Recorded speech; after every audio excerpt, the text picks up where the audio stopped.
Hello guys, this is your friend and we are back with a new fanfic. Which is what if Kurenai decides to adopt Naruto, after seeing how Naruto was treated by Konoha Part 1.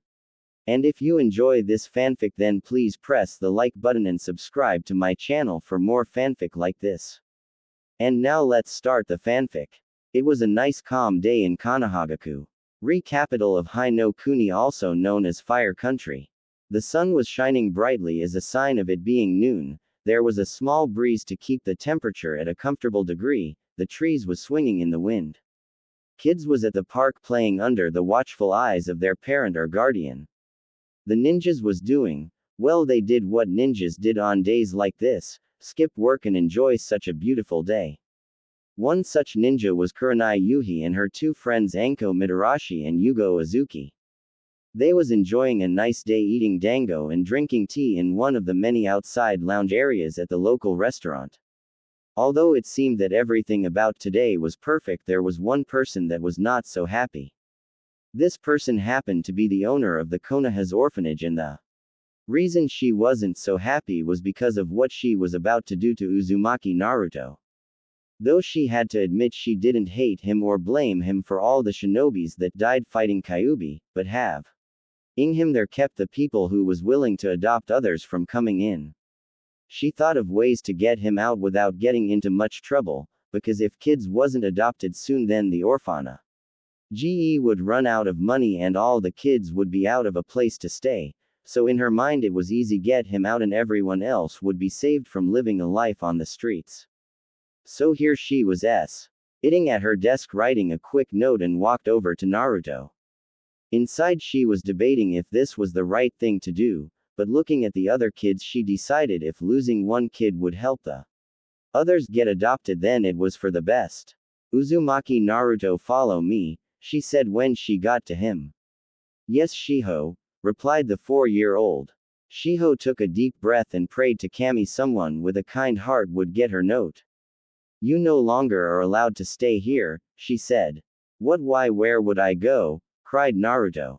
I don't know, but you have to leave, she said. I don't want to, he cried. Goodbye Naruto, she said, pushing the note in the back of his orange coat while shoving him out of the orphanage. I hope you find a good person to take care of you, she whispered when she shut the door.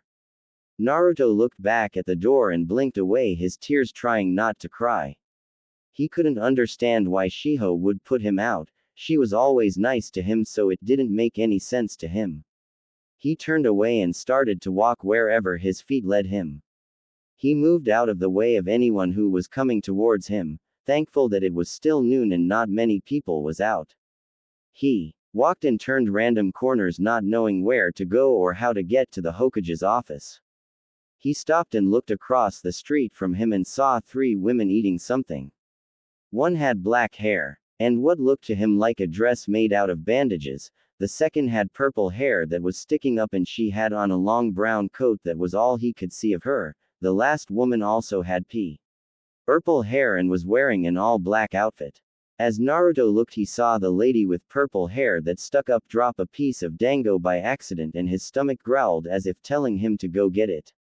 He licked his lips and peeked from the building he was hiding behind. He looked left then right, making sure that no one was around.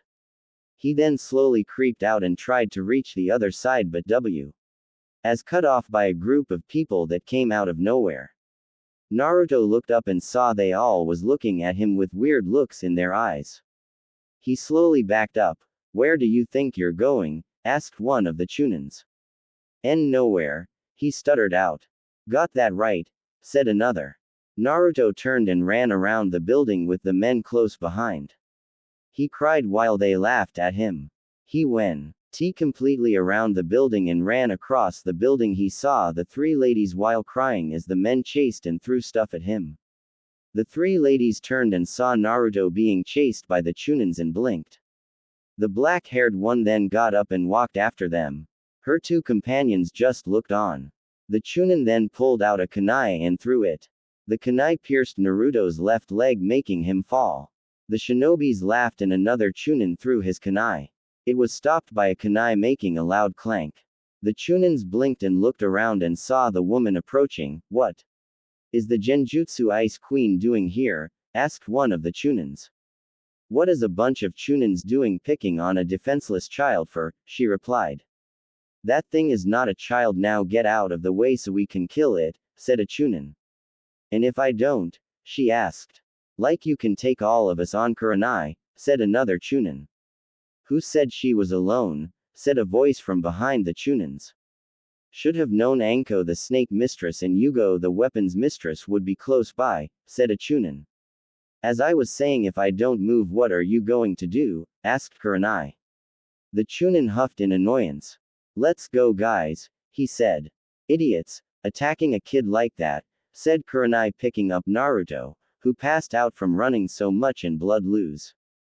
That's him, the one with who sealed in him? Asked Anko.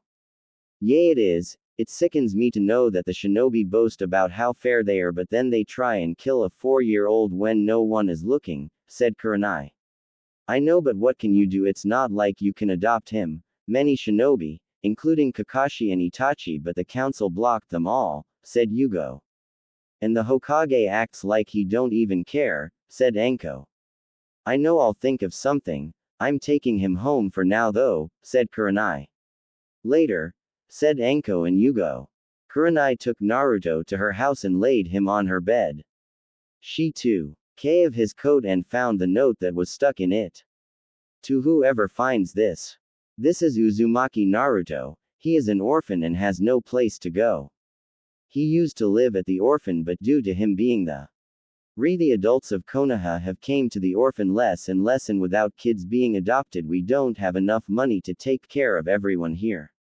So although I don't want to do this in the Hokage, not giving us any more money, I have to kick him out of the orphanage at least until we get enough money to bring him back. So please, whoever finds this note, please take care of Naruto. Shiho, owner of the orphanage. Kurenai looked at the letter again, then back at Naruto. She then made sure everything was locked and went to the Hokage's office. Hey Gigi, we have to talk, she said. The Hokage sighed. What is it, Kurenai? I already told you I have no missions for you, he said.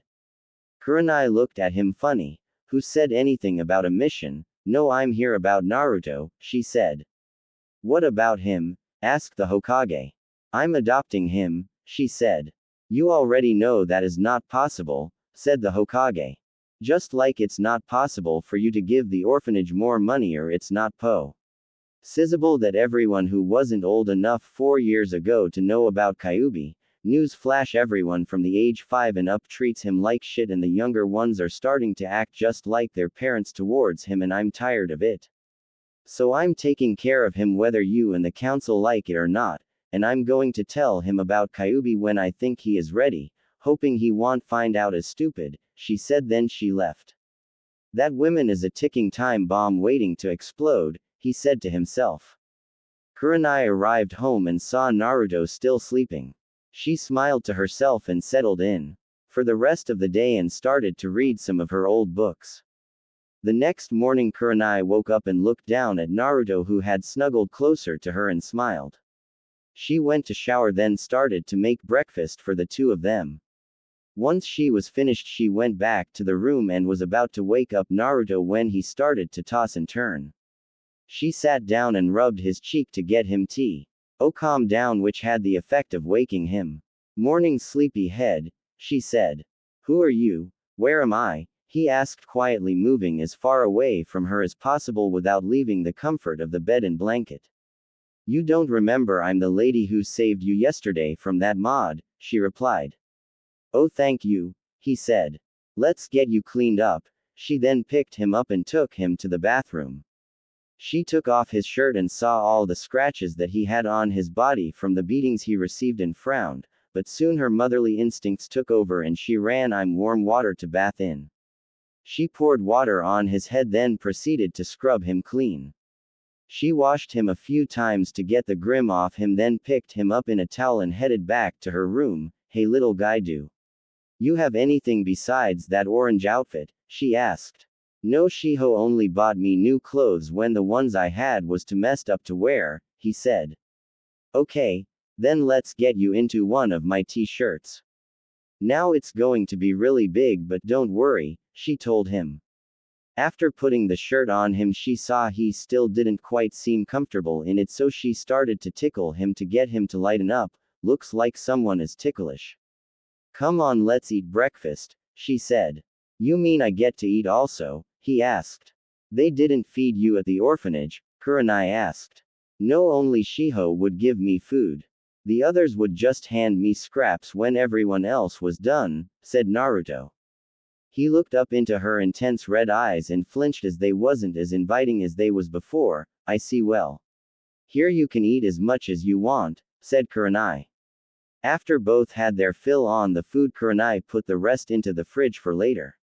She then led him out the small apartment she lived in Lked down the street with him proudly on her back while he laughed away, swinging his legs side to side while his hands was gripped tightly on the front of her dress. Anyone who looked at her thought he was a different person, but none thought to say or do something that would make them think otherwise. Well, almost no one. What is this? Why are you carrying that demon brat? Yelled a Junin. Kurenai stopped and turned to him. Her eyes went back to her Ice Queen appearance. You have 10 seconds to get out of my sight or I will kill you, she said. I asked you a question, he said. A kunai flu at him, ripping through his skin on his left arm. You have 5 seconds now, she said. Bitch. Then he jumped onto the nearest roof and headed towards the hospital. Miss, what is that word he called you? Is it your name? Asked Naruto. My name is Kurenai, and that word he said, I never want you to repeat it, she said. Okay, I promise, he said. Good, a person never breaks their promise. Now let get you some clothes, she said. Kurenai and Naruto was in the shinobi shop looking for clothes. She had Naruto try on multiple styles of clothes, but the only ones he liked was the ones that was similar to the clothes that Anbu wore. She couldn't even get him to try on other styles of clothes. So she settled for buying him Anbu-style clothes. All was in orange, which also confused her. After she paid for them, she put him back on her back and headed out the store. Naruto was now wearing orange loose pants, an orange t-shirt and sleeveless jacket, with black shinobi boots. Kurenai looked at him. Naruto, why would you only try on Anbu-style clothes? She asked. I saw some pictures of a Hokage and he wore this kind of clothes, said Naruto. So you want to be like that Hokage? Asked Kurenai. Yes, Naruto answered. Okay, it's going to take a lot of training, Kurenai said. Kurenai, the Hokage wants us in his office. Yugo is already there, said Anko, relieving Kurenai's hands of some of her bags. Alright, let's go. Hold on, Naru-chan, Kurenai said. She and Anko then jumped onto the nearest roof and headed towards the Hokage's tower at full speed, with Kurenai holding onto Naruto's hands so he didn't fly off her back. Once they arrived at the base of the tower, Kurenai let go of his hands. Are you okay, Naru-chan? She asked. That was fun, let's do it again, he laughed. Wow, only one day and he already likes you, said Anko, leading them up to the Hokage's office. Naru-chan, wait here for a minute, okay, said Kurenai. Okay, nice lady, said Naruto. Anko. Kurenai, thank you for coming, said the Hokage. Not like we had much a choice, said Anko. Maybe, but I had you three come here because Kurenai brought to my attention yesterday that she was going to be taking care of Naruto, and there was nothing I can do to stop her, said the Hokage. Yes, and I still stand by what I said, said Kurenai. So here is my proposal. Kurenai can adopt Naruto if Yugo joins the Anbuin. Anko joins the interrogation and assassination team, said the Hokage. You're blackmailing us? Asked Anko. The Hokage just shrugged. It's fine with me, I was thinking about joining anyway, said Yugo. I'll do this only if we get to train him how we want and I get to let anyone I want sign the snake contract, said Anko. Fine, said the Hokage. Okay, then I'm your new interrogation and assassination member, said Anko. Also, Morino Ibiki is currently the head of the team, said the Hokage. So where are the papers? Asked Kurenai.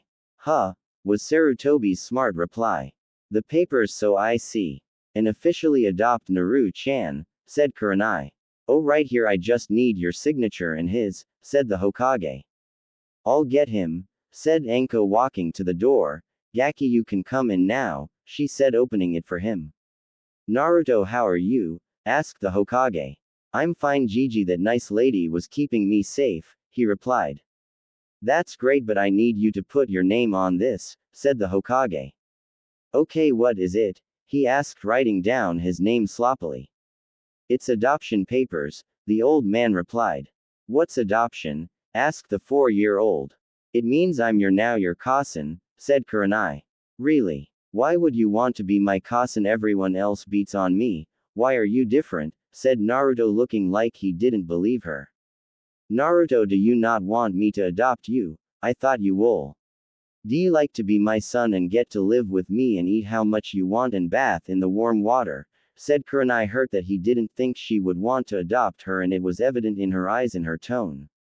You're not trying to trick me, are you? He asked. What? Why would I do that? You're such a good boy, she said. Okay, I want to be your son, cousin, he said, hugging her legs. I'm glad. I thought you wouldn't want to, she said.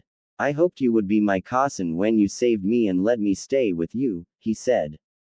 This is all good that you two get along, but if you don't mind, I have work to do, said the Hokage. Let's go, Naru-chan, we have a few hours to do whatever you want, said Kurenai. Really, can we go to the park? Asked Naruto. To the park it is, said Kurenai. What about your bags? You can't walk around with them all day, said Anko. Can you take them back to my apartment? Asked Kurenai. What the hell, I'm not your personal servant, said Anko. I'll let you play with Naru-chan, said Kurenai. Anko just looked at her. Fine, what do you want? Anko whispered in her ear. You can't be serious just to take a few bags to my apartment, said Kurenai. Please, why? Our apartment is on the other side of Konoha, said Anko. Fine, I'll do it, said Kurenai. Okay, good, and this only stays between you and me, Anko said, walking away from Kurenai, Naruto, and Yugo W. The bags of clothes Kurenai bought for Naruto. What was that about? Asked Yugo. It's what she asked me to do for her, taking Naru-chan's clothes to my apartment, said Kurenai.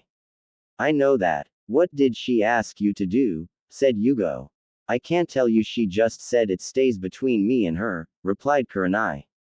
You two are impossible, said Yugo. Just ask Anko what she wants me to do, said Kurenai. Let's go, cousin, before the people get there, then I can't go to the park, said Naruto. Okay, Naru-chan, we are going and no one will tell you you're not allowed in the park, said Kurenai. As soon as they reached the park, Naruto let go of Kurenai's hand and ran towards the slide. He went down it a few times while Kurenai and Yugo talked. Anko joined them a few minutes later. After Naruto went down the slide 10 times, he ran to the swing set. He looked at it. Cousin, what's this? He yelled, pointing to it. It's a swing, you should try it, Kurenai told him. He climbed up the seat and leaned back, then tried to go forward. Cousin, it won't go, he said. I'll push you. Kurenai then got up and started to push Naruto on the swing. He laughed while she pushed him. This is fun, he said through his laughter. An Anbu came up to Kurenai and whispered to her, Okay, Naru-chan, we have to go, cousin have to work, she told him, picking him up off the swing set. What, no Asan, don't go, he said, wrapping his arms around her neck. I have to so I can make money for us to eat and sleep, she said. Okay, cousin, he replied. I'll be back later today, you're going to stay with Anko Nichan until I come pick you up, Kurenai said. Naruto ran across the park and jumped on Anko. Nichan, what are we going to do while cousin is at work? He said. How about I teach you to read and write, said Anko. Really? Said Naruto. Of course, let's go to my house so we can get started, Anko said. I'll be back to get him after my mission, Anko, said Kurenai. Anko led Naruto towards her apartment. While they walked, Naruto danced around her in circles. Nichan, don't you have to work like cousin? Asked Naruto. No, Naru-chan, I don't have to work today, Anko replied. Naruto continued to run up ahead of Anko while playing in the streets of Konoha. He turned a corner and was hit in the head by something. Ouch, he said, rubbing his head. He looked around and saw 2 scrolls. He picked them up and opened them. He looked at the pictures, then at the words, and was confused. He then remembered that he couldn't read yet, so he closed them back. Hey Naru-chan, what you got there? Asked Anko as she stood at the corner. I think they are stories because they have pictures in them, he said. Where did you get them from? Asked Anko. They fell out the sky, he demonstrated with his arms. Then hit me on the head, that hurt, he said. Let me see them, Anko said. He handed the 2 scrolls to her. Naru-chan, these are jutsus, she said. What is a jutsu? He asked. It's something that ninjas use, kind of like powers, she said. Cool powers, I want powers, he said. It's not powers. She then thought for a minute. Let's get to my house, then I'll explain it to you. She then picked him up and shunshin to her apartment. She sat him on the couch. Now listen carefully, Naru-chan. A jutsu is something that all ninjas are able to do. They are kind of like a power. In order to do jutsus, it takes years of training, said Anko. That sounds boring, said Naruto. Anko looked at the scrolls. You want to know what they are? She asked. Okay, he replied. The first one is a copy of wind jutsus that are only found in Suna. The second is lighting jutsus found only in Kumo, she said. Wind sounds lame, but lighting is scary, he said. Well, you know, Naru-chan, there is a rumor that Suna shinobis are able to use wind jutsus to fly, she said. Really, that's so cool, Ni-chan, I want to fly, he said, jumping up and down on the couch. So if I teach you, will you behave? She asked. Yes, Ni-chan, he said. Okay, first you have to learn to read and write, proper manners, to use chakra, and how to address people of importance, she said. Okay, Nich. And I'm ready to start. What first? He asked. Let's start with reading, writing, and learning about chakra, said Anko. Anko grabbed a scroll and a pen and wrote the alphabet down. Okay, I want you to copy those letters down. You will do this every day until your handwriting improves, she said. Okay, Ni-chan, Naruto said. While you're doing this, I'm going to explain what chakra is, she then proceeded. To tell him what chakra was, how it was accessed and used to perform jutsus. After a few hours, there was a knock on her door. Hold on, Anko said. She slid a pillow under Naruto's head in replace of her lap, then walked to the door. Sorry it took so long, I had to replace my lap with a pillow, she said, opening the door. That's fine, Anko, said Kurenai. She walked into the apartment and looked around. What's all this? She asked. Well, on our way here so I can teach Naruto to read and write, he said. 2 scrolls fell down on his head and asked me to read them to him, thinking they were stories. But they turned out to be jutsus, and after explaining what a jutsu is and telling him that some ninjas in Suna can use wind jutsus to fly, he asked me to teach him to use jutsus, so I started to teach him about chakra while he learned to write, said Anko. Okay, but what's with all the scrolls? Asked Kurenai. I used them as demonstration for what chakra was made of. He also used a lot to learn the basics of writing, Anko replied. How far did he get? Asked Kurenai. Well, after explaining it a few times, he got the basics of chakra and he knows the alphabets now, said Anko. Okay, I'll continue his training tomorrow, said Kurenai. You can stay here as you want instead of risking waking him up, said Anko. Thanks, said Kurenai. She then sat on the couch Naruto was on and put his head on her lap in replace of the pillow. She then leaned back and closed her eyes. Anko turned out the lights and went to her room. So what did you think? Was it good, bad, okay? Tell me what you thought. Any ideas or pairings you want to see, tell me. Over the next year, Kurenai, Anko, and Yugo taught Naruto how to access his chakra, how to read, write, learned how he was supposed to act at important events, and about the history of Konoha. 3 months after he started to learn about chakra and learned that the Yondaime was the best seal master ever, he asked to learn seals, so they started to buy scrolls to teach him from. Towards the end of his first year of learning, he knew how to write basic storage seals, though he didn't have the control of his chakra to use them properly. Also during he learned that Hinata, the heir to the Hyuga clan, was having a little sister born soon. He didn't know why this was important that they went to congratulate them on having a baby, but did it anyway. A few days after the birth of Hanabi Hyuga, Kurenai told him they was going to a funeral. He didn't know what a funeral was, but his cousin told him this was important and he had to behave or he would be punished. They arrived at the funeral. He was dressed in all black like everyone else. He looked around and saw a girl sitting by herself in the back. He walked to join her. "Hello, my name is Naruto Yuhi," he said. She looked at him. "I'm Hinata Hyuga," she said while crying. "I don't know who died to you," he asked. "My cousin," she cried out. Naruto was quiet for a minute. Kurenai was about to move him away from Hinata so she can be by herself until he started to talk. "You're lucky," he whispered just loud enough so only Kurenai and Hinata could hear. Hinata gasped. Ho, how am I lucky?" she stuttered out. "Because you know your cousin, you know what she looked like, how her voice sounded, you have memories of your cousin, but me, I never once got to s. My cousin, she died giving birth to me, and my otusan also died before I was born. You have memories to remember your cousin by, I don't, I have to go by stories," he said sadly, then he perked up.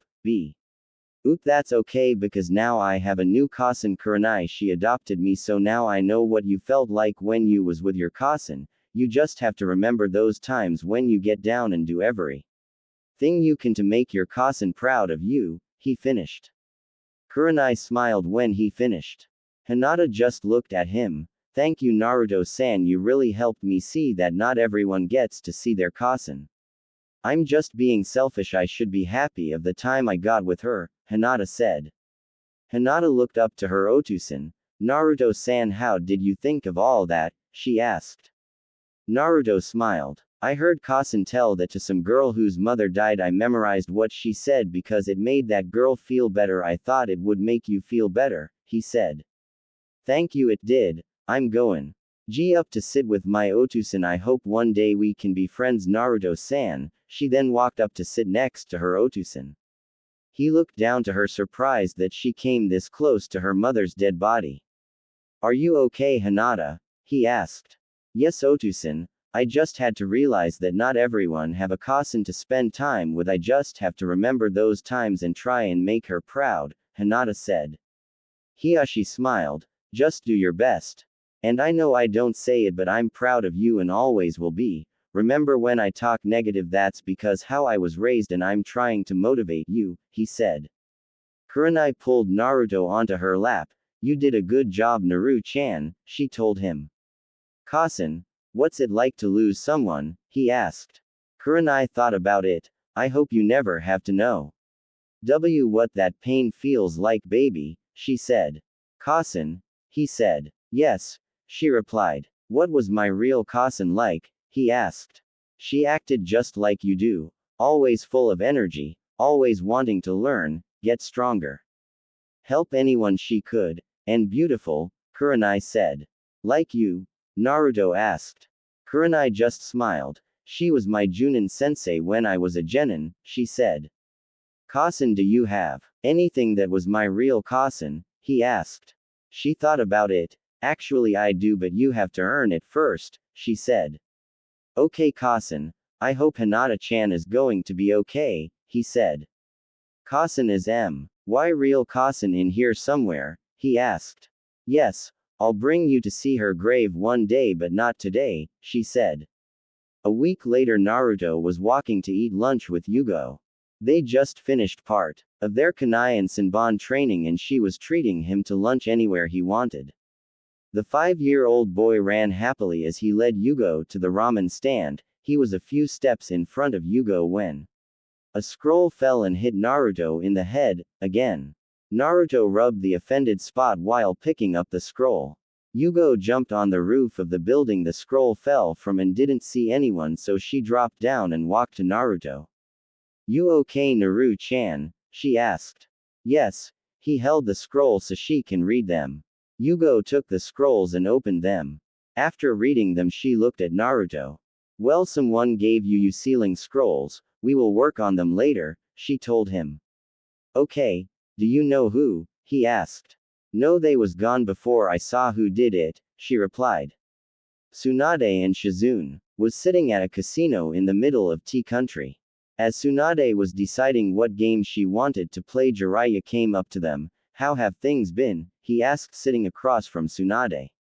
As well as things can for a senin who hasn't betrayed their village, Tsunade replied. That's good. Have you been back to the village? Jiraiya asked. Why should I go back? Last time I went, the Count Cell banned anyone from trying to adopt the Gaki, Tsunade said. Jiraiya nodded, knowing what she was talking about. I know, but things have turned around for him. You should go see, he said. Maybe I'll check it out, Tsunade said. Just make sure you don't get caught. You know how sensei is, Jiraiya said. Yeah, I know, he's still trying to get me to come back to teach medics, Tsunade said. Maybe you should. It will give you the money to pay off your debt, Jiraiya said. I have another idea to pay it off, she said, looking at Jiraiya. I don't like the way you're looking at me, Jiraiya said. Hey, what are you two talking about, and who is the council preventing you from adopting? Shizune said as she was confused by what they was talking about. Tsunade looked at her. Don't worry about that right now. Maybe one day you will meet him, she told her. Now Jiraiya, how have the book sales been? She asked. Great, my last book sold 1 million copies in 2 months, he said. Good. Let's make a deal, she said. What type of deal? He asked. Tsunade looked at Shizune. Can you leave us for a minute? She asked. Sure. Shizune walked away. Kurenai was standing in the forest of death with Naruto. Now I know usually we train at home or at Yugo's house, but now we need more space, and this is technically owned by Anko and she let us use it, so for now on all your training will be held here, Kurenai said. Okay, Kasen, what are we going to do first? Naruto asked. Kurenai went into her pocket. I know you're learning snake style from Anko, but Yugo found a taijutsu scroll in the Anbu archive. It was developed by the Yondaime. The style is called Wing Tsun, and it basically uses your opponent's force against them, she told him. So with this style I will let my opponent attack first and use that momentum to get the advantage, Naruto asked. Exactly, and when you combine this with snake style you will be hard to figure out. Now get ready, we are going to go over the first steps of the style, Kurenai said. A month later Naruto was started to get the hang of the first stage of learning Wing Tsun. Kurenai, Anko, or Yugo still haven't found out who drops those scrolls on Naruto's head, but they wasn't complaining since they all had something in them to help with his training, but still they at least wanted to know who was doing it. As they was walking looking for something to do, another scroll fell down directly in front of Naruto. Kurenai looked up and saw a green flash of cloth and jumped up onto the roof. As soon as she got there, the person vanished without a trace. Damn it, she yelled. What's wrong? Anko asked, jumping next to her. I almost caught the person who keeps dropping those scrolls. I saw a green shirt or jacket when I got up here, they had just vanished, Kurenai said. Don't worry, we will catch them soon, Anko said. Kasen, what's this? Naruto yelled. Anko and Kurenai dropped down from the roof and looked at what was sealed in the scroll. Naru-chan, this is a rod. They are extremely hard to use and only a few have ever completely mastered using one. The last was your Kasen Kushina, Kurenai said. So I'm going to learn to use it? Naruto asked. Yup. Kurenai said. Tsunade met Jiraiya at a bar in Wave Country. Why are we meeting in a bar, pervert? She asked. Hey, I paid off your debt, the least you could do was meet me here, Jiraiya responded. Tsunade looked around and made sure no one was listening. And I let you model one of your characters off me, so we are even, she said.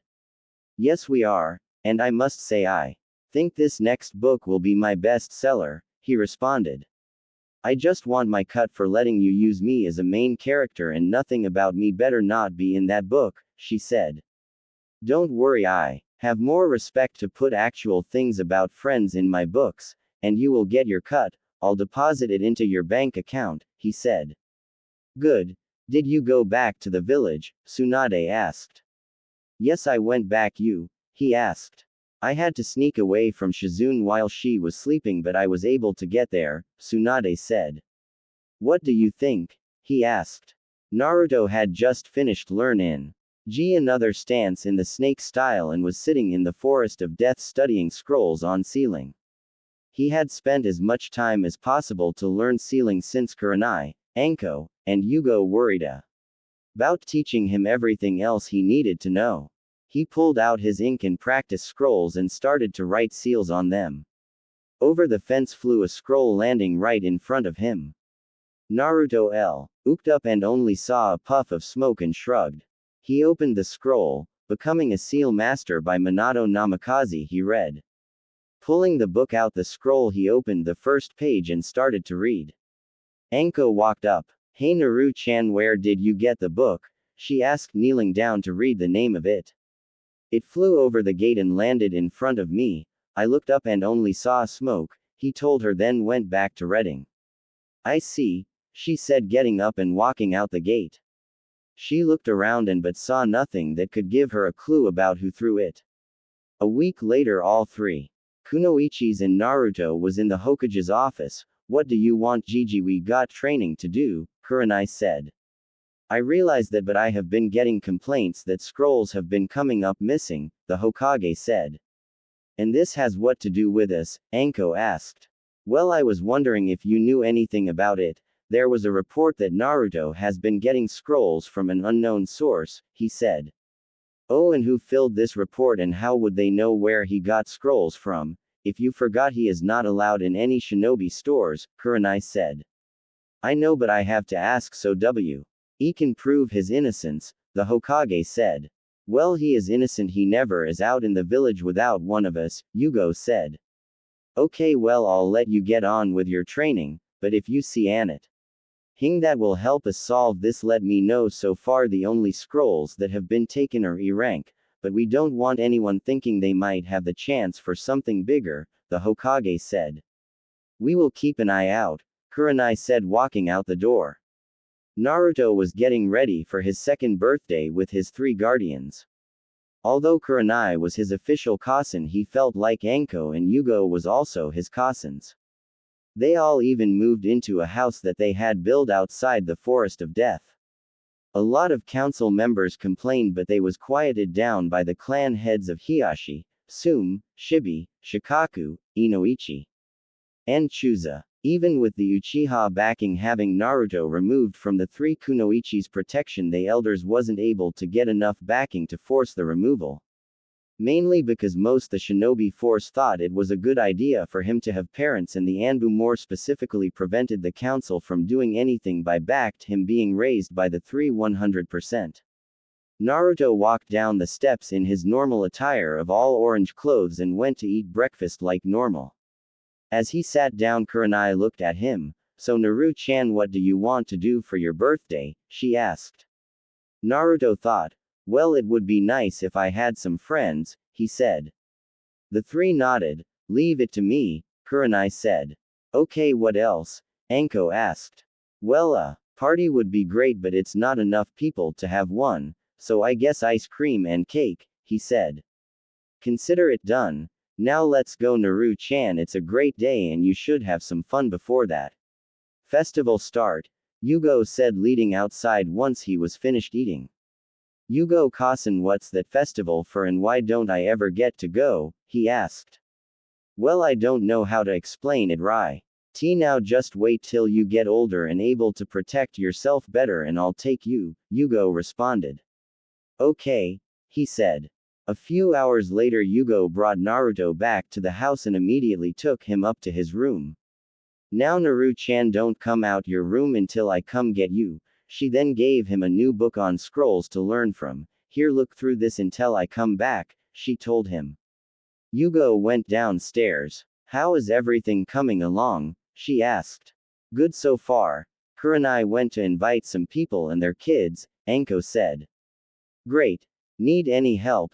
Yugo asked. Yay, can you start the cake? Anko said. Kurenai arrived at her first house, the Naras, and knocked. Shikaku opened the door. How can I help you, Kurenai? He asked. Well, today is Naruto's birthday. And I came to invite you to the house, she said. Sure, we will be over. Yoshino doesn't like that festival knowing what the meaning behind it is, Shikaku said. Okay, thank you. Anyone you know who might want to come? Kurenai asked. Yes, Inoichi has a daughter Naruto's age and Chusa has a son. They both come over a lot. They might want to come, he told her. Okay, thanks, I'll invite them, Kurenai said, walking away. She then walked to the Akamichi compound and knocked. Hello, Chusa. Shikaku said that you had a son Naruto's age and I came to invite you to his birthday party, she said. Chusa thought. We will come, he said. Okay, bye. She then walked away. She walked to the Yamanaka flower store and saw Ino. Hey Ino, where is your Otusan? She asked. Ino turned. He is in the back of shop. Why do you need anything? Ino asked. No, I just came to invite you to Naruto's birthday party, Kurenai said. But ain't the festival today? Ino asked. Yes, it also is his birthday today. He never had a party, so I decided to give him one, Kurenai said. What, how can he never have had a party before? Ino asked, astonished as she remembered the many birthday parties she had. Well, I adopted him 2 years ago, Kurenai said. Oh, Ino thought. Hold on, I'll ask Otusan, she said. She ran into the back, then came back a few minutes later. He said he will bring me, Ino said. Great, he now's where my house is. Kurenai then walked out of the shop. She arrived at the Inuzuka compound 10 minutes later. Hey Sum, I came to invite you and your 2 kids to Naruto's birthday party, she said. Sum thought. I'll try and get there. But Kiba really likes that festival for some reason. Hana hates it, says it's pointless and something about seeing a kid beat at it, Sum said. I see. If you want you can drop Hana off then take Kiba to the festival then come by later with him, Kurenai suggested. I will do that, Sum said. Great. Now I have to go to the Hyugas, Kurenai said and left. She arrived at the Hyuga compound and was surprised to see Hiyashi standing there as if he was waiting for her. You finally came, he said. You was waiting for me? She asked. Yes. I've been waiting for you to come by ever since Naruto and Hinata met at the funeral. She has been wanting to play with him for some time, but with Hanabi I don't have the time to take her to your house, he said. I see. Well, I apologize for that, but I came to invite you and your kids to his party, she said. I figured as much, but I must decline as I have a lot of work, but if you want you can Hinata and Hanabi with you and I'll send a Hyuga guard to pick them up at 9 inches, he said. Kurenai looked at her watch. That gives them 3.5 hours to play. I'll take them with me, she said. Great, I'll go get them, he said, walking into the compound. Soon Kurenai had both Hinata and Hanabi. After a visit to the Aburame compound they walked to her house. Kurenai, Hanabi, and Hinata arrived at the house. Hold on Hinata, let me make sure that Naru-chan is dressed properly. Kurenai then put Hanabi down so she could walk around and went upstairs. She came down a few minutes later. Okay Hinata, you can go up. His door is the one that's open, she told her. Hinata walked upstairs and knocked on the open door. Naruto looked up at her and smiled. Hello, want to play with me? He asked. Yes, she replied. Naruto went into his chest that was by his closet and opened. Come on, I have a lot of things to play with, he said. Hinata walked into the room and over to the chest and looked. Wow, this is a lot, she said. Don't you have toys? Naruto asked. Oh, I have some toys actually. Me and my Imouto have an entire room for our toys, she said as she pulled things out to play with. Soon the other kids started to arrive. Whoa Hinata, I didn't know you would be here, Ino said from the door. Hinata looked over at her and smiled. Hello Ino, she said. Hey, you want to play WITHs? Naruto asked to the 4 kids at his door. Sure, Choji said, walking in, followed by Ino, Shikamaru, and Shino. Soon Hana arrived and said goodbye to her cousin and Otuto. As directed by Yuge, Aoshi walked upstairs to Naruto's room. She looked around. Well, hello everyone, I'm Hana, she said. Naruto looked at her. Hi, I'm Naruto. Want to play with us? He said. Sure. She walked in the room and they started to play Shinobi. They all picked their favorite character and started to act like well Shinobi. An hour later Yugo came up. Having fun? She asked. Yes, Yugo-san, Naruto replied. Good, now come downstairs, dinner is ready, she said. They walked downstairs with Yugo behind them all when there was a knock at the door. Coming, she said. Yugo walked and opened the door. I'm back. Kiba got hungry and bored without Hana, Sum said. Well, come in, we was just about to serve dinner, Yugo said. They all walked into the kitchen and saw all the adults sitting at the table. Well, form a line and wash your hands, then come to me and Anko to get your food, Kurenai said. 9 came and everyone started to leave. The Hyuga guard came and picked up a sleeping Hanabi and tired Hinata. Kurenai took Naruto to bed and tucked him in. After picking up the toys, she closed the door and walked downstairs to the kitchen where Yugo and Anko was cleaning up. She sat down. That was a great party, she said. Yes, it was. Even if he didn't any presents, he made some friends and that's all that matters, Anko said. I think him getting friends is enough of a present in his eyes, Yugo said. Yes, I'm actually surprised everyone showed up though with the festival and all, Kurenai said. Me too. I know Ino loved that festival, even if she don't know what it's for. Choji and Kiba are the same, Yugo said as she remember watching them play at the festival. Well, hopefully next year he will get presents, Anko said. Hopefully. Well, I have to get going. You know how people get after the kids are gone at that festival, Yugo said. How can we forget? They tried to break in the last house I bought, Kurenai said. We know, that's why we decided to move in together, Yugo said. Then she left. Anko looked around. She got out of cleaning again, she said. Stop complaining. Naru-chan is sleeping and we finally got the night to ourselves, Kurenai said. Anko kissed Kurenai. You're right, let's hurry and clean up and get to my room, she said. 3 months later Naruto stood in front of Kurenai. Okay, Naru-chan, show me what you learned so far in taijutsu, she said. Okay, cousin, Naruto responded. Naruto got into the standard snake-style stance. Kurenai got into her taijutsu stance. Naruto ran up to Kurenai and stopped when she was within his reach. Kurenai swung at him, which he spent to the side and dodged and hit her with a left elbow in her side. Kurenai then did a spin kick at his head, which he ducked under and punched her in the back. This continued for 2 hours with Kurenai steadily getting faster in her attacks. Soon Kurenai stopped. That's enough, Naru-kun, she said. So how did I do? He asked. Good. But you're still too slow, Kurenai said. How do I fix that? Naruto asked. I'll start that training tomorrow. For now, don't worry about it, Kurenai said. Yugo walked up. Time for weapon training yet? She asked. Yes. I'm going to start his speed training tomorrow, Kurenai said. Okay. Get ready, Naru-chan, Yugo said. Okay. Naruto unsealed his rod from the scroll and got into his stance after he was able to stand. Good. Your stance has less flaws in it than last time, Yugo said. They attacked him without notice. Danzo, Homura, and Kaharu was sitting in a secret chamber. We need to get those 3 away from that Kyuubi Gaki so I can take him and turn him into our weapon, Danzo said. Yes, we do, but nothing we have tried have worked, Kaharu said. I know. Any other ideas? Danzo asked. How about ending them each on missions? Homura asked. Why didn't we think about this earlier? Danzo said. They walked out chamber. Kurenai was in the Hokage's office. I have an A-ranked mission for you, he said. What kind? She asked.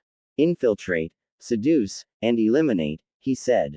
Would I have any experience in these types of missions? Kurenai said. I know, but most of our Junins are out on missions. And you're the only one left. You will be able to get into Kiri unnoticed, he told her. Fine, when do I leave? Kurenai asked. Immediately, the third responded. Kurenai nodded and walked out.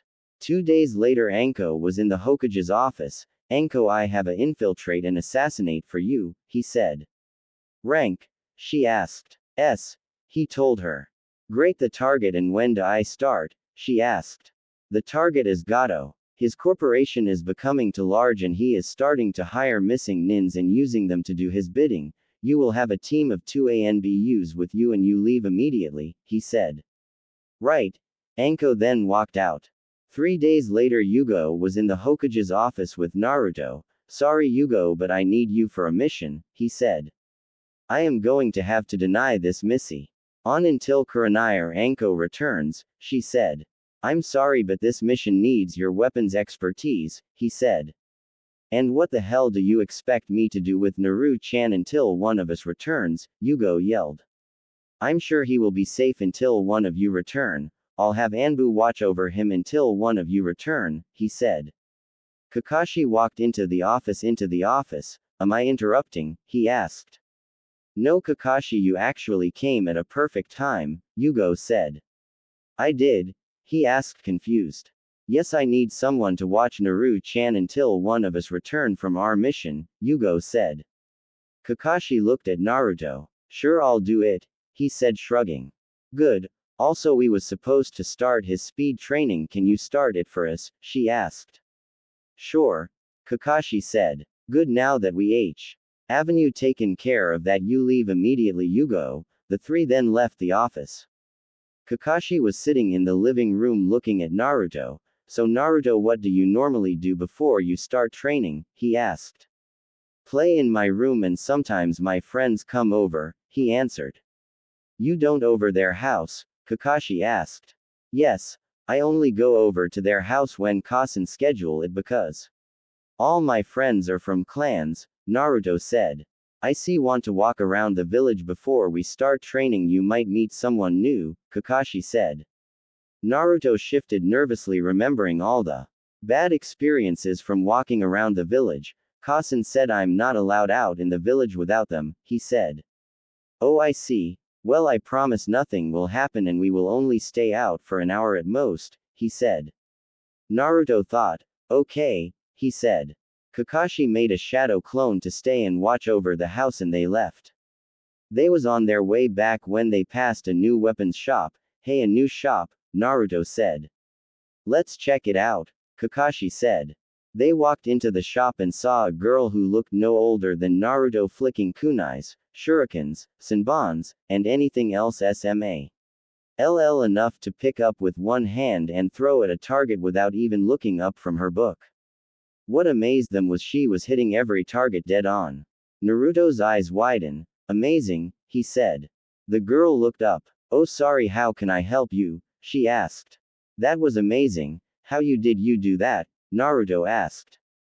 She shrugged. I don't know, I just do, she responded. Can you teach me? Naruto asked.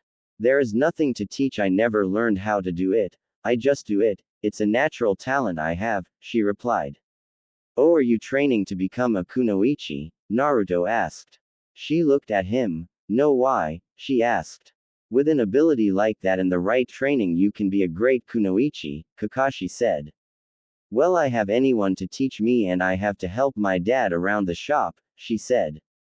Have you ever wanted to be a kunoichi? Kakashi asked. Yes, I always wanted to be one ever since I heard of the Sennin Tsunade. She is my idol, Tenten said. If I promise to let you meet Tsunade, will you become a kunoichi? Kakashi asked. Yes, yes, oh yes, I will, Tenten said. Okay, then if you become a kunoichi and I will get Tsunade to come meet you, maybe even teach you a few things, Kakashi said.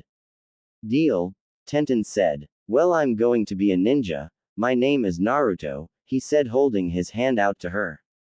Tenten looked at him. I heard about you. Some people came in here and told us not to let you in, saying how dangerous you are, but you look harmless to me, Tenten said.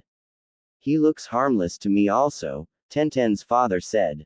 Well, my name is Tenten, she said, shaking his hand. Well, it's good to meet you both, but we have to be going, Kakashi. Yes, well, come back soon, he said, letting them out. 2 weeks later, Anko came back from her mission. She just left the Hokage's office and hurried to the house to make sure Naruto was okay. Naru-chan, you okay? She asked, jumping down from the trees. Yes, Anko-kasan, he said. Okay. Go inside for a minute, I have to talk to Kakashi, Anko said. Naruto ran into the house. So what happened? She asked. Well, I stopped 5 assassination attempts on him. He met a new girl named Tenten whose Otusan owns the new weapons shop, Otusan gave him a set of training Senbons, and I started training him in speed and the basics of how to use Senbons, Kakashi said lazily. Is that all that happened? He didn't get hurt or anything, did he? Anko asked. Nope. Oh, I did convince Tenten to become a kunoichi. She has this amazing ability to hit a target no matter where it is, Kakashi said. Okay, thank you. Gigi wants to see you, Anko said. Okay, bye. Kakashi then walked off. Kurenai was walking out of Kiri after finishing her mission. She frowned as she broke her genjutsu as she remembered how close that was to getting out of hand and something happening she didn't want to happen. She ended up having to not only kill her target but also a few others who was proving to be a constant restraint on her mission and making it take 2 weeks longer than it should have. Yugo was just arriving in the village from her mission. The mission was difficult, but honestly any Anbu could have done it. Except for the constant arrival of new enemies, the mission was easy enough for a couple chunins to handle. She looked around as she walked through the village and smiled as she saw children running around and playing with their friends. She walked to the Hokage's office for the dreaded mission report. Naruto was holding small boulders running up the Hokage's tower steps. He was struggling and didn't know how this increased his speed. But wasn't complain unless he wanted Anko have another dodging session with him, which he hated. Naruto had finally reached the top.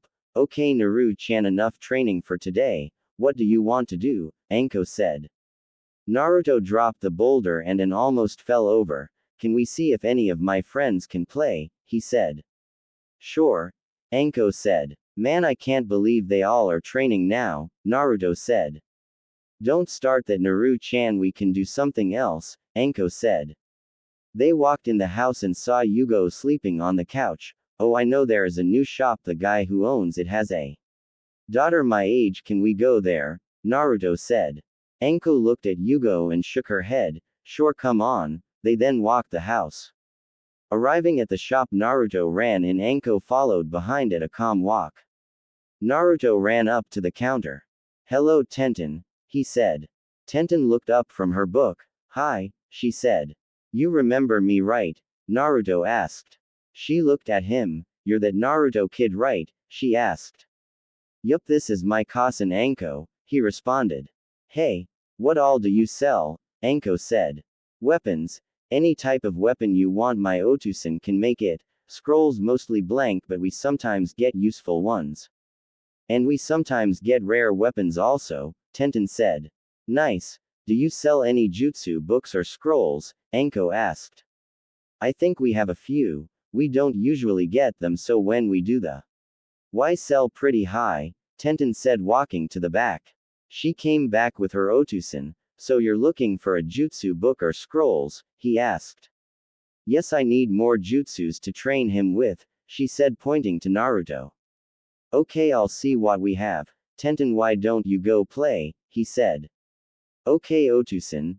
Tenten led Naruto through the shop to the back and out to their private yard. It's not big, but it works for me, she said.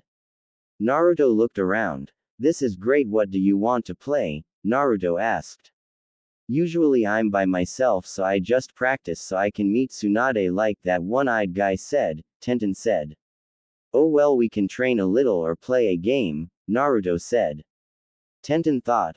I know, let's see who can hit the most targets, she said. Naruto and Tenten started to run around the yard, rowing Tenten's practice kunais that her Otusan gave her. An hour later, Anko and Tenten's Otusan came back there. Wow, she is good, Anko said. I know I don't know how she does it. She can hit any target she wants, he said. Has she had any training? Anko asked. Nope. Her cousin was a kunoichi but she died on a mission, he replied. Oh well, she should think about getting proper training. Because although she is good at throwing weapons, the way she throws them she should hit only half at most, Anko said. Oh so why does she hit them all? He asked. I have no clue but I know some. One who might I'll send her over Genki, Anko said. Okay well send them by, Genki said. I will Naru-chan time to go, Anko said. 2 months later Yugo finally made her way to Tenten's shop. Hello I'm looking for Tenten, she said. Genki looked up. And who might you be and what business do you have with my daughter? He asked. Oh well I'm Yugo weapons expert of the Anbu and I was told B. Why Anko that I should come over here and check out her when I get time. From what Anko told me I think I might be able to help her, Yugo said. Genki looked at her. Hold on a minute, he went down to the boiler room. He looked around and saw it was clean and that Tenten was using the room as her personal training area again. Tenten, what have I told you about using the boiler room as a training area? He said. She stopped her training. I know Otusan could get hurt. The boiler room is not for my personal use but for weapon making, but I know everything in this room like the back of my hand. And I already finished my work and cleaned it, so what's so bad about me using it for training? Besides I'm already getting stronger by working down here, at least I should be able to get faster also, she said. He looked at her. Fine, I can already see you're going to use it anyway, no use in stopping you, just be careful. Now someone is here to see you, he said. The two walked back up to the shop and saw Yugo. Yes, you wanted to see me? She asked. Yugo looked at her. Yes, I hear you have an incredible ability, can you show me? She asked. Sure, follow me. Tenten led her out to her personal training area in the back. Well, you ready? Tenten asked. Yes, Yugo said. Tenten picked up a kunai, senbon, and shuriken and closed her eyes and jumped and threw them. Each one landed dead on target. See, I always hit my target, Tenten said. Yugo nodded. What about a moving target? She said. Huh? Tenten asked. I want you to try to hit me while I'm moving, Yugo said. RY. Oh, you sure you could get hurt? Tenten asked. Yes, trust me, I think I know why you can't miss, Yugo said. If you say so. Tenten then picked up some more weapons and waited until Yugo said go. Quote. Okay, you can start when you're ready, Yugo said. Tenten closed her eyes and mentally focused on where Yugo was. When she opened her eyes, Yugo was running around the yard. Tenten jumped and spent upside down and threw the 3 weapons. All 3 was blocked by Yugo. How was that? Tenten asked. I'm curious, did the weapons go where you threw them or where you wanted them to go? Yugo asked. Huh, if I throw them, won't they go where I want them to go? Tenten asked, confused. Not all the time. When you threw the weapons, did you throw them at where I was when you saw me? Tenten nodded. But you wanted them to go where I was going? Tenten nodded again. If I'm correct, your cousin is Aoi, Yugo said. Yes, how did you know? Tenten asked. She was on my genin team. We also became Anbu together. And she also had a Kekkei Genkei that allowed her to hit any target she wanted. You have it in at an unusual age. Usually one doesn't develop it until you are in danger, Yugo said. Quote. So I have a Kekkei Genkei, how do I train it? Tenten asked. Well, I don't know how I don't have a Kekkei Genkei, but I know that you still have it activated, Yugo said.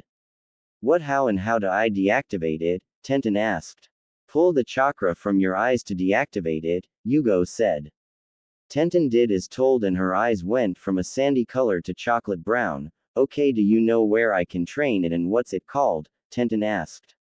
Well, I can ask a few favors to get you trained properly and it's called throwing eye, Yugo said. Okay, thank you, Tenten said. Don't bother now, I have to go. Also, you should train on throwing without it active. Here is a scroll on the proper way to throw objects, Yugo said, tossing her a scroll, then leaving. Yugo arrived at the Hyuga compound a few hours later.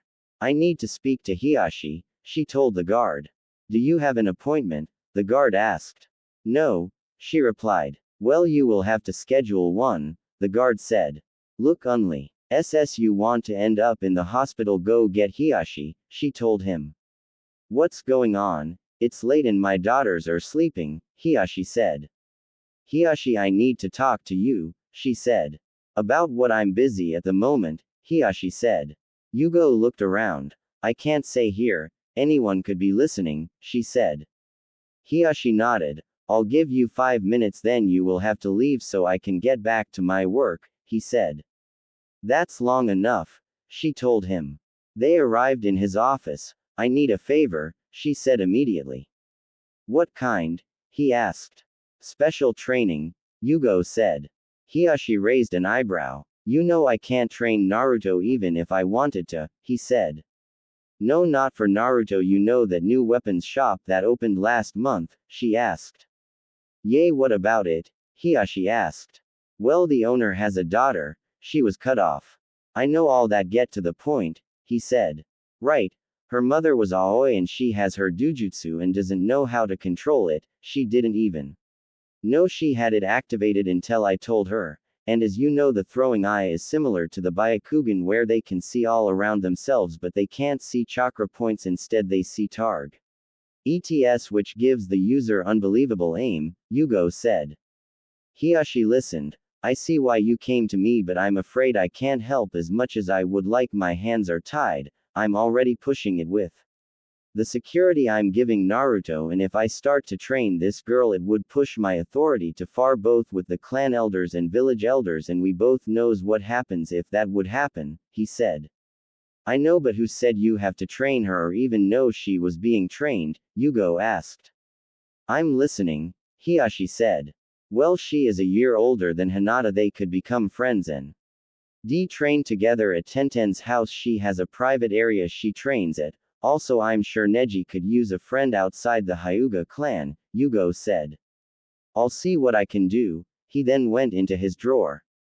But for now, give her this scroll, it will explain about dujutsus, how to activate and deactivate them, how you get one, and basic ways to train them, he said. Okay, thanks. I just hope the Uchihas don't hear about this for a while, Yugo said. Yes, me too. But that's one thing that I can do, is prevent the Uchihas from getting their hands on her. The elders don't want the Uchihas to TNK, they can match us, that's why they have yet to do anything about my protection of Naruto. They think with him being Hinata's friend it could help us, Hiyashi said. I figured that much when your elders allowed them to be friends without saying anything, but I won't allow him to be used by anyone, even his friends, Yugo said. I know I am keeping them away from Hinata as much as possible, he said. Good. Yugo then left. A week later, Hiyashi, Hinata, and Neji walked into the weapon shop. Go look around for anything you might like to try out, Hiyashi told Hinata and Neji. The two walked off and started to look around. Neji didn't like the main family as much as he did when he was a kid because of what happened to his Otusan, but after being explained and seeing the letter his Otusan wrote, he tried to forgive them. His mainly only talked with Hinata and hated the elders with everything he was worth, and the two had vowed to remove that seal anyway they can. To Hinata, Neji was like an older brother. He helped her when she needed it, trained with her when he was available, and even went with her on those boring gatherings every heir had to attend. As the two walked down the rows of weapons, Tenten came up to them. Can I help you find anything? She asked. We are just looking right now, Neji said. We are trying to find weapons we like, Hinata said. Maybe I can help, Tenten said. You know your chakra is going to your eyes, Neji said. Neji, be nice, Hinata said. What? I'm just letting her know, Neji said. I'm trying to learn how to control it, but the scroll I have is hard to understand, Tenten said. Maybe we can help, Hinata said. A year and 6 months have went by and Naruto was trained hard like always. Tenten also trained hard with Neji and Hinata to learn how to control her Kekkei Genkai. She had to start from the basics of chakra control, but owning a weapons shop meant that sometimes they got advanced chakra control scrolls, so within A year she was able to increase her control on her chakra to the point where she could walk up walls and on water thanks to a scroll left behind Aa Junin who came back a few hours later to get it leaving Tenten with plenty of time to copy it like she did every scroll for her own personal use. Tenten, Hinata, Neji, Kiba, Shikamaru, Ino, Choji, Hana, Naruto, and Shino all became good friends during that time also. The most shocking thing to Kurenai was that during that entire time Naruto didn't get any extra scrolls and he had learned everything they had to teach him, so they just worked on speed and chakra control. Tenten and Neji had started the academy and the rest was starting in a few months. Naruto was walking around with Kurenai, Anko, and Yugo as they was having family time since lately at least two of them was always away on a mission. During those missions the assassinations on Naruto doubled but was always stopped. This infuriated Danzo to no end. As they walked away fro the weekly ramen lunch, a scroll dropped and hit Naruto on the head. Naruto picked it up rubbing his head and opened it. Inside the scroll was to their surprise two scrolls, one was for Rasengan and the second was chakra paper and instructions on how to start elemental training. The confusing thing about the second gift, as they started to call them, was that there was a total of 9 chakra papers and starting instructions. And each had a name on them. After checking around to make sure no one saw the scroll being dropped, they decided to give the chakra paper and instructions to whose name was on each scroll. After locating everyone and delivering the gifts, they continued on their family afternoon. They decided to go to the park. Just as they was passing the last building, 3 more scrolls fell down, each with the name, Hinata, Tenten, and Ino on them. Kurenai picked them up and decided to deliver them and catch up later. Kurenai arrived back at the park 10 minutes later. So what was in the scrolls? Anko asked while watching Naruto play around. They was beginner medic scrolls, Kurenai said. Who would give them medic scrolls? Yugo asked. I'm guessing the same person who gave Naru-chan the Rasengan and them those elemental papers and training instructions, Kurenai said. Which would also be the same person who gave Naru-chan all those scrolls in the past, Anko said. I don't think they are connected. Well, at least not in the way we think, Yugo said. What do you mean? Kurenai asked. Well, I'm thankful just like you are to whoever has been giving us those scrolls. But who would know Naru-chan that also knows medics, all his friends' names, the exact level that he is while we are training him, what size clothes he wears for those outfits he got on his birthday? And the Rasengan, which is as far as I know is only known by the Yondaime and he is long dead, Yugo said. You're right, it might be more than we can figure out, or might not, Anko said. You're right. I mean, if I remember correct, the Yondaime showed all his jutsus to his sensei and his students, so that would leave Kakashi and Jiraiya. As for medics, the medical field has been trying to get a high Uga and Yamanaka for as long as we've been alive, and bringing in Tenten might have been a way to get Hinata and Ino. The clothes could have been a lucky guess. The only thing we need to do is find out who would want to help Naru-chan without being caught, Kurenai said. Which leads us to the same spot we are in now. The council has literally forbade anyone from helping Naru-chan without being punished. So it could be anyone in this village. Not to mention both Senins tried to adopt him at least 5 within the first 2 years of his life, Yugo said. I just say forget about it. Eventually the person will have to come out in the open, we just have to be patient and silently thank them, Anko said. I guess, at least with their help Naru-chan is easily the genin level right now, Kurenai said. And that's all that matters, Anko said. Tsunade was relaxing in a bathhouse with Shizune. So what should we do now? Tsunade asked. Well, we could pay a visit to the village, Shizune replied. Why? Tsunade asked. Shizune shrugged. You have to have someone you want to see, Shizune said. Tsunade thought, it would be good to see Minato's Gaki. She thought, yes, there is someone I want to see, she said. So why not go at least for a week? Shizune asked. How about we go back when he becomes a genin? Tsunade said. Why then? Shizune asked. Because it would have been 10 years since I lived in that village then, Tsunade said. Jiraiya was standing a little ways away from the village. He was debating if he should go in or not. He knew he could just walk in and then leave if he wanted. Sometimes being a senin has its perks, he thought. He started to walk towards the village, at least to meet Minato's Gaki. He thought, maybe I should tell him about the Namikaze TR. Addition of showing up the Uchiha, he added as a second thought. Kurenai walked into the kitchen to see Naruto trying to burst balloons with his chakra. She smiled and sat down at the table with Yugo and Anko.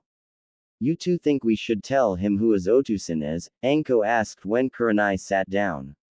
I see no problem with it, Yugo said. Yea, he kept the secret of who his Kasen is to himself. Knowing who his Kasen is will make him work even harder, Kurenai said. Okay, then it's an agreement, we will tell him, Anko said.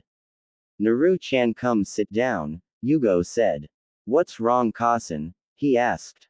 Nothing, we have somethings to tell you, Kurenai said. What's that? Naruto asked. First, your Otusan is the Minato Namikaze, the Yondaime Hokage, Yugo said. What, really? Naruto yelled. Yup, the taijutsu I helped you learn was his first creation. That jutsu you're learning now was one of his most famous. As you get older you will learn more of his jutsus, Kurenai. And like with our Kasen, we expect you try and be a better shinobi and keep this to yourself, Anko said. Oh, I will, Kasen, I will be the greatest ever, Naruto said. We have no doubt you will, Yugo said.